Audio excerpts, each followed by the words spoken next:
The Napkin, Part 1. The Gilded Scale, the space station called Helix. Prime floated in the darkness between 3 solar systems. A massive wheel of metal and glass that served as neutral ground for 100 species who could not otherwise stand to be in the same room. Together, Calthraxis had ruled this station. For 300 years he was a dragon in the old sense of the word.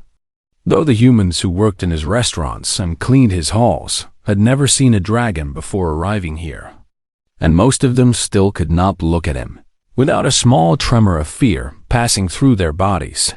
His scales were the color of hammered bronze, each one as large as a dinner plate, and when the light hit them just right, they seemed to glow with an inner fire that had burned for centuries. His eyes were gold with vertical black pupils, and they held the cold patience of a creature who had watched empires rise and fall and had learned that most things in the universe were not worth getting excited about. He sat now in his private dining chamber at the top of the station, a room with walls of transparent steel that looked out upon the endless stars, and he watched the artificial sunset that his engineers had programmed to paint the sky in shades of orange, and read each evening at precisely this hour.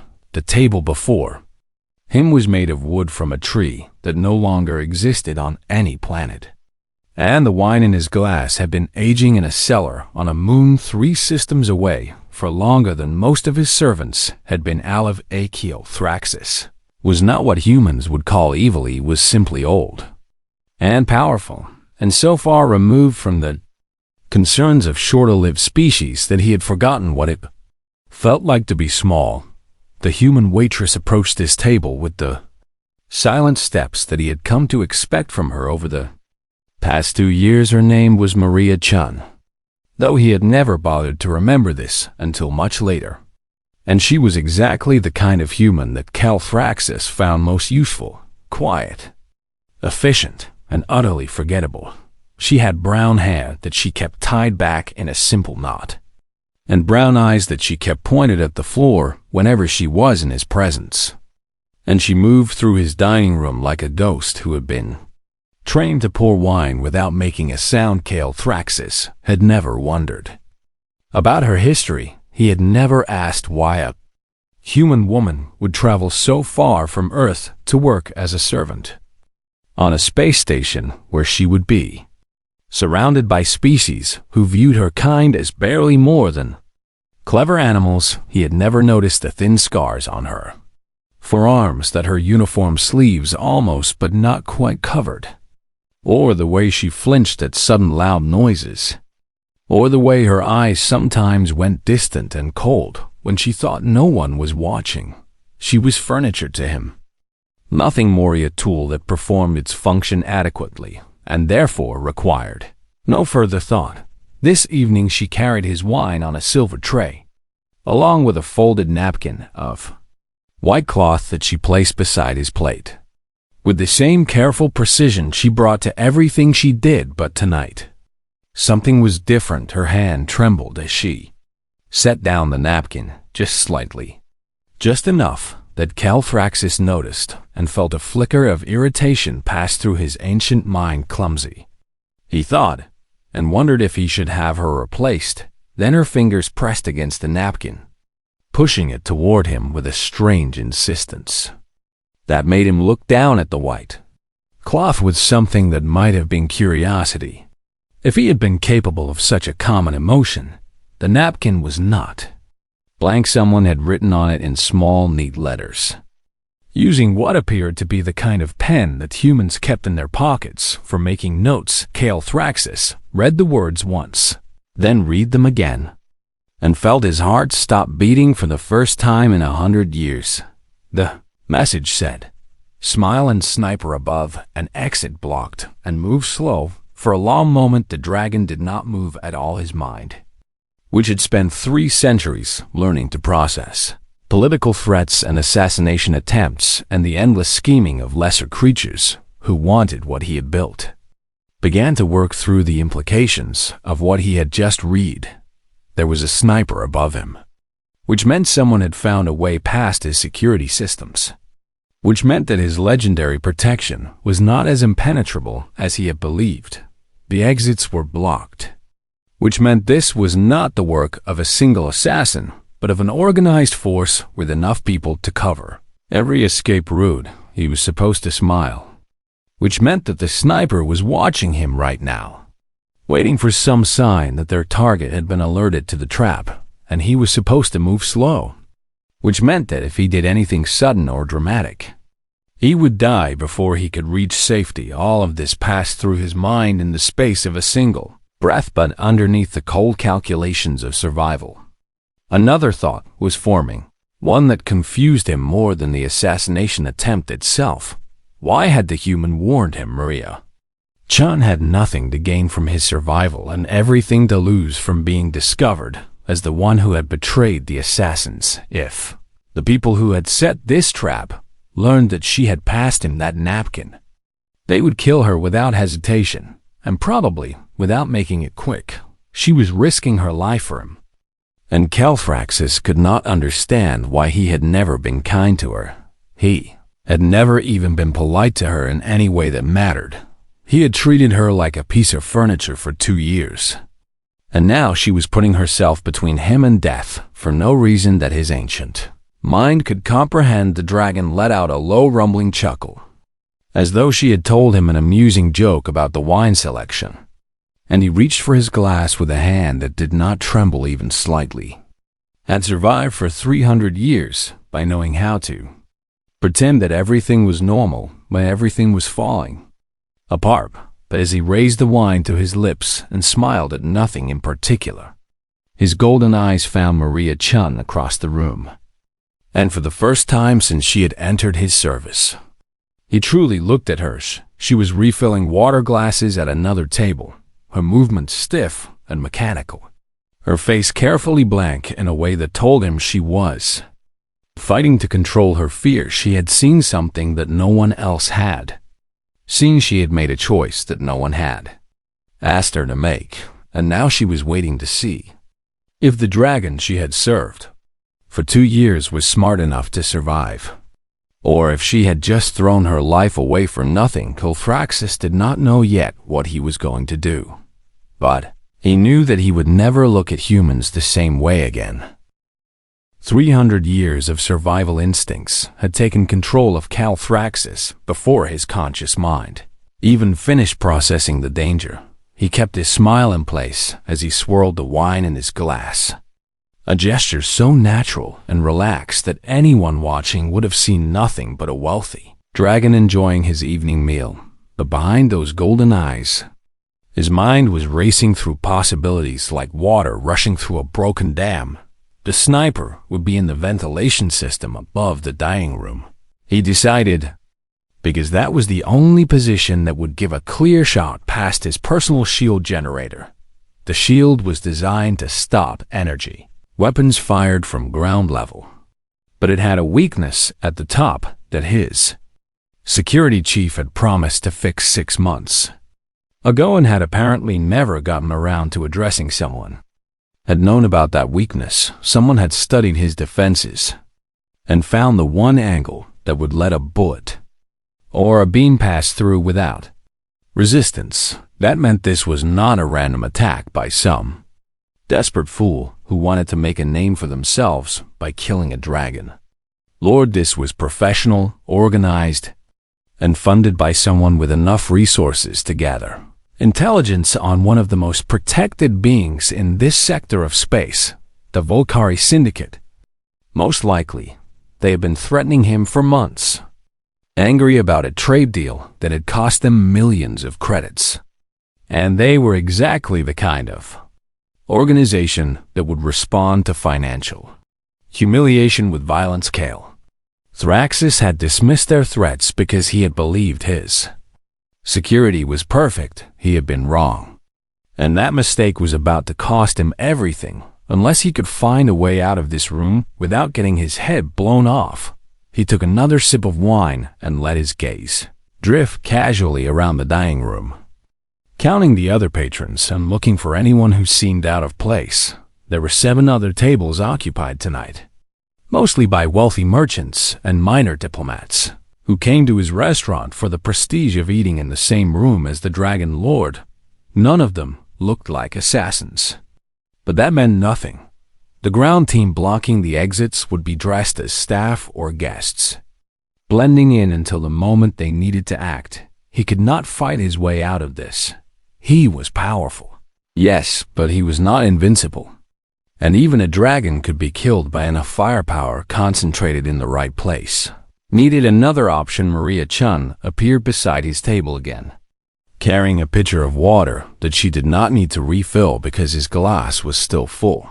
She was creating an excuse to speak with him, he realized. And the fact that she had thought that far ahead told him something important about the kind of person she really was. This was not a woman who acted on impulse. This was someone who planned, who calculated, who understood how to move through dangerous situations without drawing attention. As she poured water into his already full glass, letting it overflow slightly onto the tablecloth in a way that gave her a reason to lean close and dab at the spill with a cloth. She spoke in a whisper so quiet that even his sharp hearing could barely catch the words "kitchen service door." She said, her lips barely moving, her eyes fixed on the wet spot she was pretending to clean. 30 seconds, and I will cause a distraction. Kel Ishtrax felt a strange sensation in his chest, something he had not experienced in so long that it took him a moment to recognize it as surprise. She had a plan. This human waitress, who he had ignored for 2 years, had not only spotted the assassination attempt, but had already figured out how to get him out of it. The kitchen service door was behind him and to the left, a small entrance that the staff used to bring food from the cooking area without walking through the main dining room. It would not be as heavily guarded as the main exits because it led deeper into the station rather than toward the docking bays where Inez, escaping target, would most likely run. She had thought of that. She had analyzed the situation and found the weakness in the enemy's plan, and she was offering to risk her own life to give him a chance to exploit it. Why? He heard himself ask, the words slipping out before he could stop it. It was not a smart question to ask in the middle of an assassination attempt, but he could not help himself. He needed to understand why this small, fragile creature was doing this. Maria's eyes met his for the first time since she had started working in his restaurant, and Calthraxis saw something in them that made his ancient heart skip another beat. They were not the eyes of prey. They were not the eyes of a servant who had spent her life bowing to those more powerful than herself. They were the eyes of someone who had seen terrible things and survived them, who had made hard choices and lived with the consequences, who understood exactly how dangerous this moment was and had decided to act anyway. Because you pay me on time, she said, her voice flat and steady, and I do not like snipers. Then she was gone, moving away from his table with the empty pitcher in her hand, and Calthraxis was left to count the seconds until whatever distraction she had planned would give him his chance to run. He found himself thinking about what she had said. Those simple words that should have sounded like a joke, but somehow did not. Because you pay me on time. It was such a small thing. Such a trivial reason to risk your life for someone who had never shown you kindness or respect. But maybe that was the point. Maybe humans did not need grand reasons to help others. Maybe they just needed a reason that made sense to them in the moment. Some small connection that their hearts could grab onto when their minds knew better. The seconds ticked by, each one feeling like an hour. And Calthraxis kept his smile in place, and his body relaxed and his eyes fixed on nothing in particular. He was waiting for Maria Chun to save his life, and somewhere in the back of his mind, a thought was forming that would change everything he believed about the small, fragile creatures who worked in his halls and cleaned his floors and served his meals. Maybe furniture could surprise you. Maybe the things you never bothered to notice were the things that mattered. Most maybe humans were more than he had ever given them credit for. 30 seconds ended, and the room exploded into chaos. The chandelier came down in a shower of crystal, and Fire Maria had thrown a bottle of wine with an arm that had clearly done this kind of thing before. A perfect spinning arc that shattered the central light fixture and sent 1,000 glittering shards raining down upon the dining room. The screaming started immediately.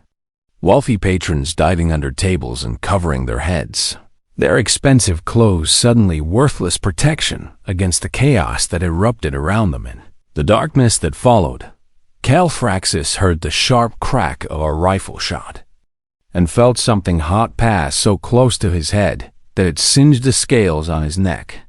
The sniper had fired, but the sniper had missed, because Maria's distraction had thrown off their aim at exactly the right moment. And now the dragon was moving with all the speed his ancient body could produce.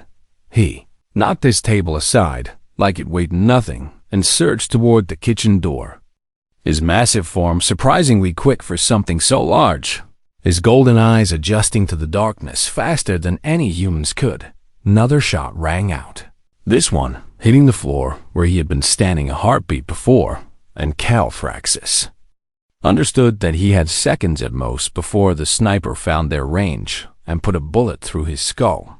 But Maria was faster. She had not run away from the chaos like any sensible person would have done. She had run toward it, toward the kitchen door that was his only escape, and she reached it before him with movement so fluid and precise that Calthraxis felt his understanding of humans shift once again.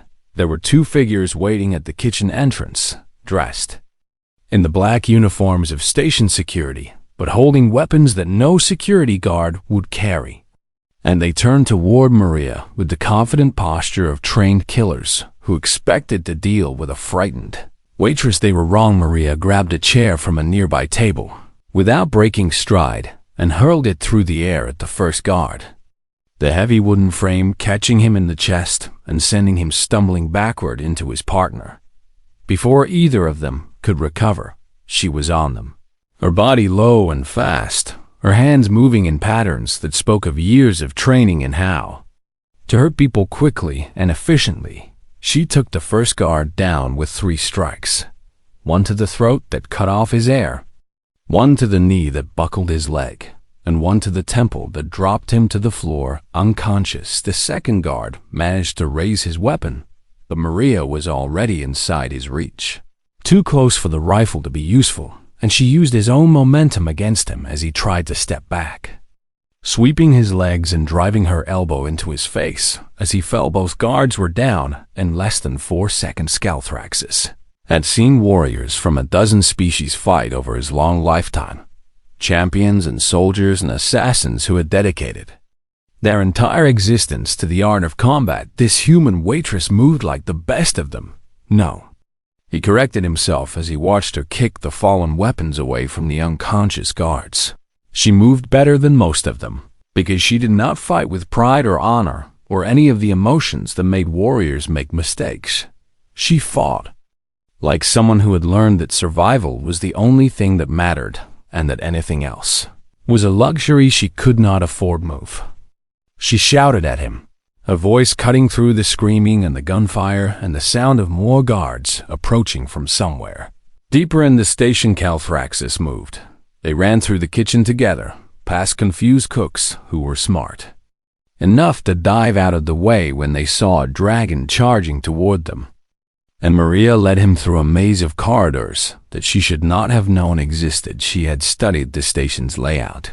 He realized she had memorized the service passages and maintenance tunnels that most people never noticed, the secret paths that let workers move through Helix Prime without being seen by the wealthy guests they served. She had prepared for something like this, even though she could not have known it was coming, because that was apparently the kind of person Maria Chen was. Behind them, he could hear shouts and running footsteps, the sound of the assassination team realizing that their target had escaped and was now somewhere in the maze of passages that wound through the station's lower levels.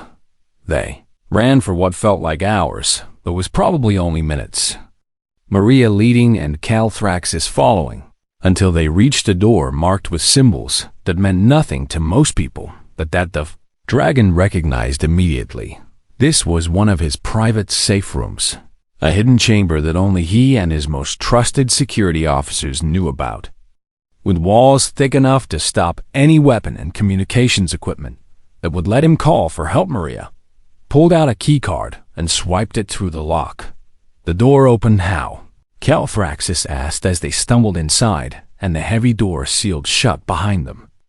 His breath coming hard despite his ancient lungs. His mind still trying to process everything that had happened, Maria leaned against the wall and closed her eyes. And for the first time since the chaos began, Calthraxis saw that she was hurt. There was blood on her shoulder, soaking through her uniform where a bullet had grazed her during their escape, and her face was pale with pain that she had been hiding through sheer force of Willie stole the card from your security chief 6 months ago, she said, her voice tired but steady. Just in case I ever needed to disappear quickly, she opened her eyes and looked at him, and there was something in her gaze that might have been dark humor. I never thought I would be using it to save someone else. Calthraxis looked at this small, wounded human who had just risked everything to save his life, and he felt the last pieces of his old understanding crumble away. She was not furniture, she was not a tool, she was something else entirely, something that his 300 years of experience had not prepared him to comprehend. What are you? He asked, the question coming out as barely more than a whisper. Maria Chan smiled, and there was a weight in that smile that spoke of memories she did not share with anyone. I am someone who used to be very good at making problems disappear, she said, and then I retired because I wanted to be something else. She slid down the wall until she was sitting on the floor, her hand pressed against her wounded shoulder, her eyes never leaving his face. Turns out you cannot really retire from being what you are, she added. You can only pretend for a while until the universe reminds you that some skills never go away. The Dragon Lord stood in his safe room and looked down at the human waitress who had just saved his life. And for the first time in 300 years, he felt something that he could only call respect. The candle burned brief, he thought, remembering an old saying about humans that he had always found amusing. But oh, how bright it burned. The safe room was cold and dark, except for the soft blue glow of emergency lights that lined the walls near the floor. Calthraxis had contacted his security forces and learned that the station was in lockdown, with his loyal guards hunting through every corridor for the remaining members of the assassination team. It would take hours to secure the area completely, which meant he was stuck in this small room with the human woman who had just turned his understanding of the universe upside down. Maria sat against the wall with her eyes closed, her breathing slow and controlled in a way that suggested she had practiced managing pain before, and her hand still pressed against the wound on her shoulder. The bleeding had slowed but not stopped, and Calthraxis found himself feeling something strange when he looked at her pale face. Concern. He realized after a moment he was actually worried about a human. The dragon moved to the small medical kit that was stored in every safe room and pulled out bandages and antiseptic, then knelt beside Maria with a grace that seemed impossible for a creature his size. Let me see, he said, his voice gentler than he had ever heard it. Maria opened her eyes and looked at him with an expression that was hard to read, somewhere between surprise and suspicion. But she moved her hand away from the wound and let him examine it. The bullet had torn a shallow groove across her shoulder. Painful, but not dangerous if it was treated properly. And Calthraxis found himself cleaning and bandaging the wound with hands that were more careful than they had been in centuries. When did you learn to do this? Maria asked, watching his movements with something like curiosity. Calthraxis paused, the question bringing up memories that he had not thought about in a very long time. I was not always a lord, he said slowly, choosing words that he had never spoken to anyone.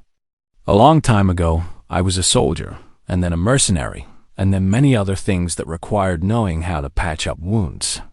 He finished tying the bandage and sat back on his haunches, looking at Maria with eyes that had seen 300 years of history. I have done terrible things in my life, he continued, and I have forgotten most of them because that is what happens when you live as long as I have.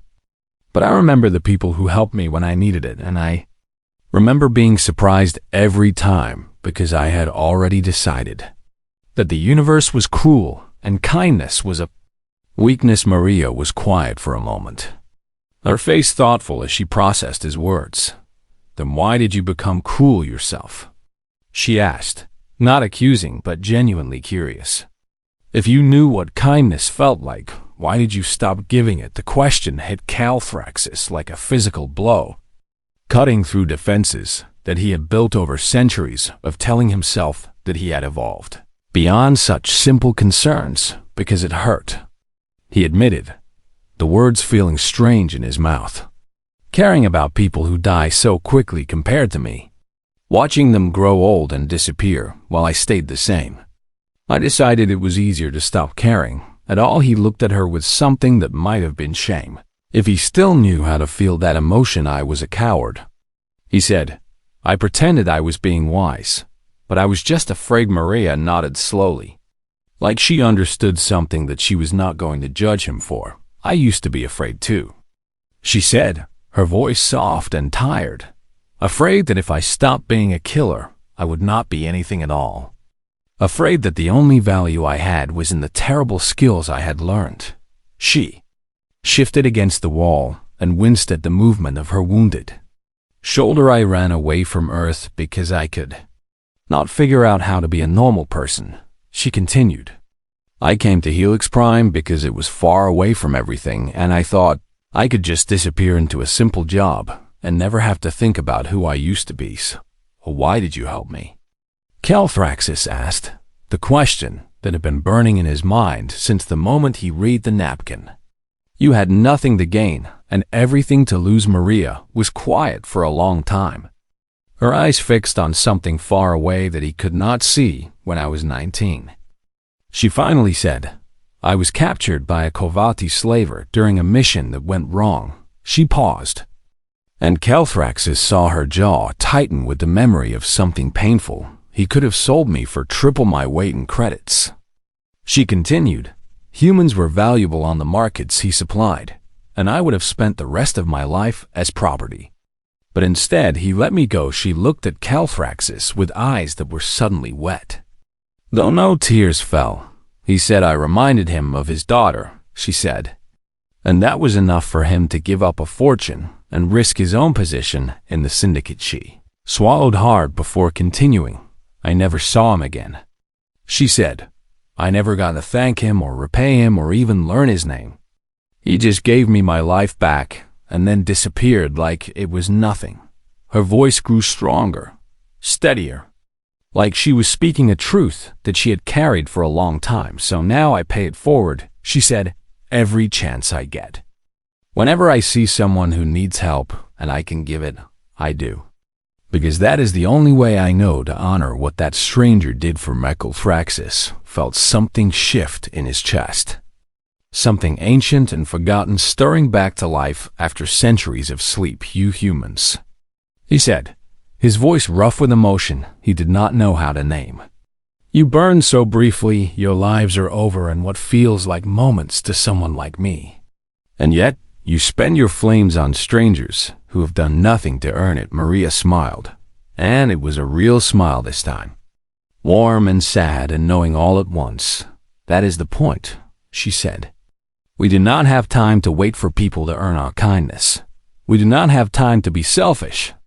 So we give what we can while we can and hope that it matters to someone. She reached out and touched his scaled hand with her small, soft fingers. That is what makes us human, she said.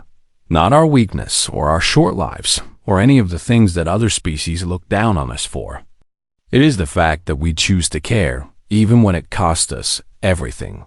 The Dragon Lord of Helix Prime looked at the wounded human waitress, who had just explained the meaning of her entire species in a few simple words. and for the first time in 300 years, he wept. 3 months passed like water flowing through an open hand. The Valkyrie Syndicate had made a terrible mistake when they tried to kill Calthraxis. And now they were learning exactly how terrible that mistake had been. The Dragon Lord had not responded with open warfare, because open warfare was messy and expensive and attracted attention from powers that were better left sleeping instead. He had responded with something far more devastating.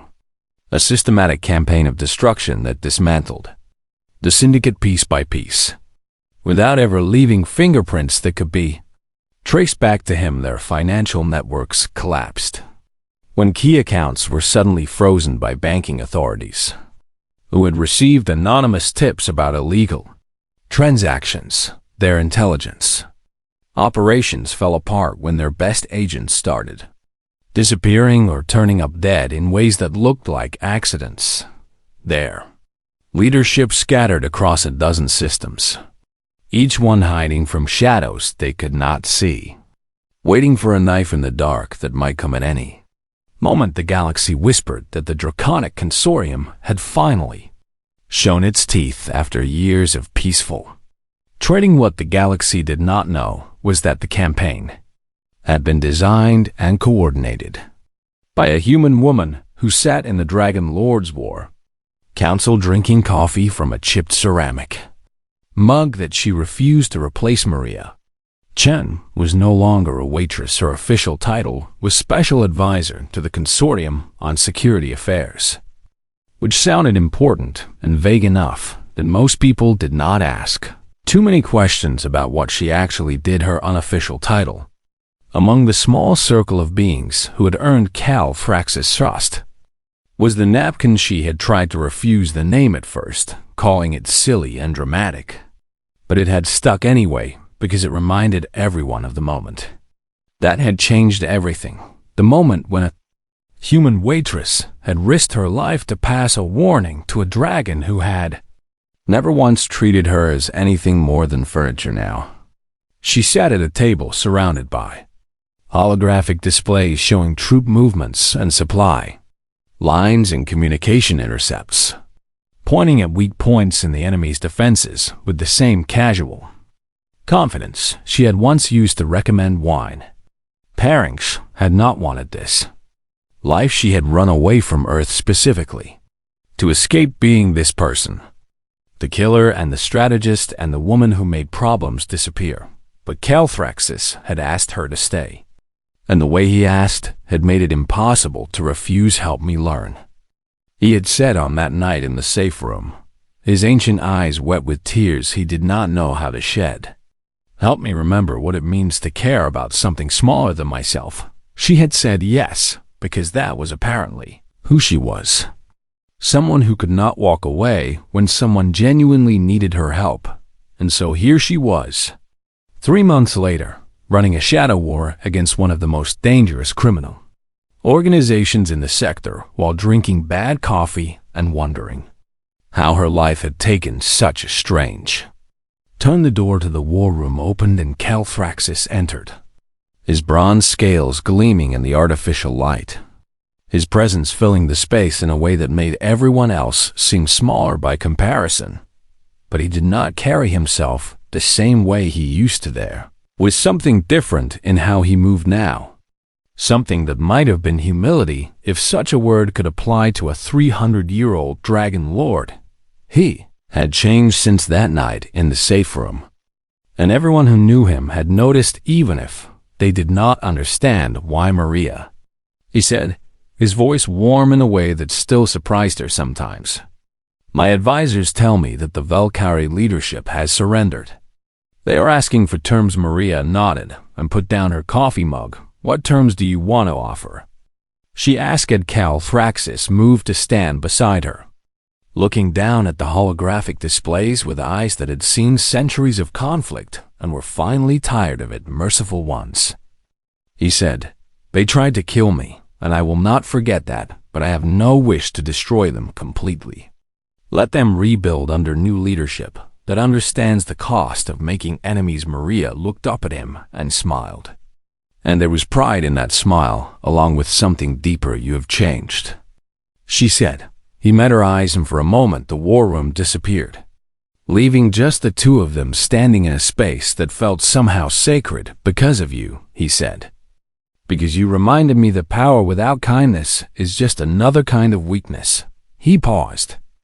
And when he spoke again, his voice was softer. I've lived for 300 years, he said, and I have met thousands of beings from hundreds of species. But I have never met anyone who taught me more than a human waitress with a napkin and a courage I did not deserve. Maria felt heat rise in her cheeks and looked away, because she did not know how to handle compliments, especially from someone like him. I just did what anyone would have done, she said. No, Calthraxis replied. You did what humans do.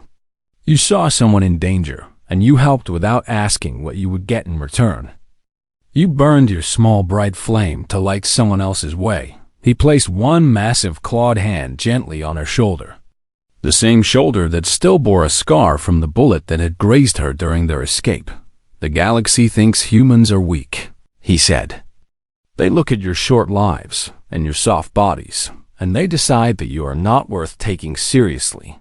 His golden eyes blazed with something that looked like conviction. They are fools, he continued, because the truth is that humans are the most dangerous species in the universe. Not because of your weapons or your technology, but because of your hearts. He stepped back and spread his arms to encompass the war room and everything beyond it.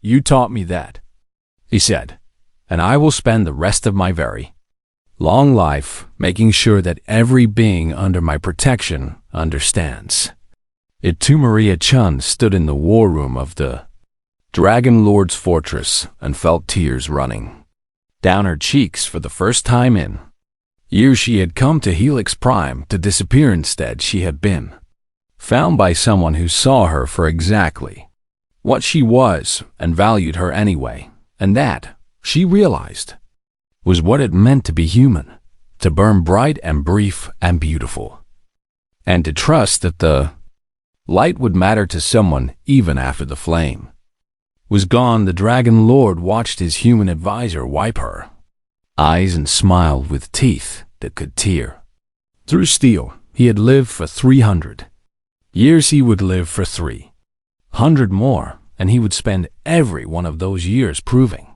that the smallest flame could illuminate the darkest room, because Maria Chun had taught him the truth that all the power in the universe could not buy. Love was not weakness.